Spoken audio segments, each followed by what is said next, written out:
welcome back. It's Back to the Basics. I'm Sean Barr, and today we are talking about managing IT infrastructure. We're going to cover everything from people, process, to technology.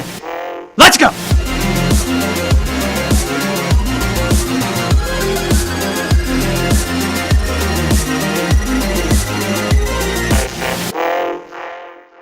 All right, welcome back, and we are talking managed IT infrastructure today. So really it boils down to three key areas managing IT infrastructure. It's people, process, and technology. We're going to cover each of those three and how we look at managing IT infrastructure. So first off, people. You have to have the right people in the right seats with the right skill set. There's a lot of different roles in running an IT organization.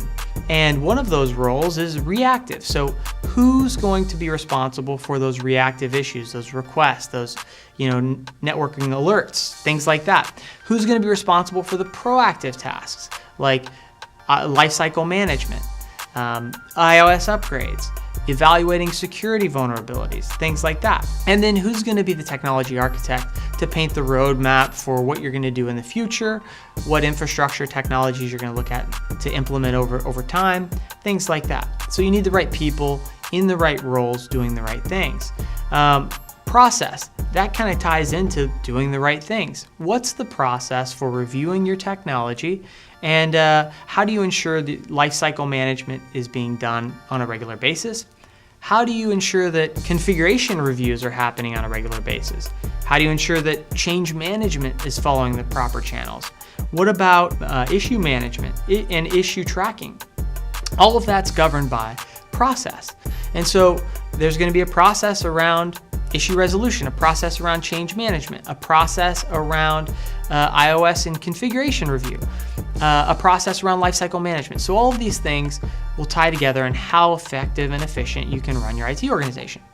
Lastly, talking about technology. So there's a number of places that technology obviously comes into play.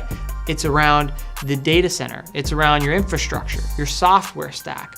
And then from another perspective, it's also what tools you're using, what technology you're using to monitor and manage the technology that you're managing. So the technology around monitoring tools, infrastructure management, automation, all of that can streamline the effectiveness of the IT organization.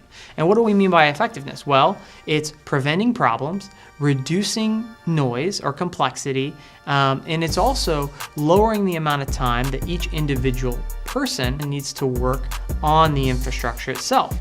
And so as we look at those three things, people, process, and technology, getting those three right will ensure that the IT organization performs really well on managing the infrastructure, keeping it up to date, handling issues as they come up, and looking ahead when things are going to be expired, things are going into life so that they get refreshed.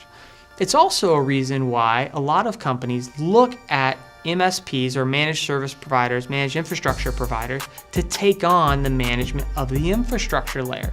Because the managed infrastructure providers have the ability and have the scale to automate, to better effectively use their employee time.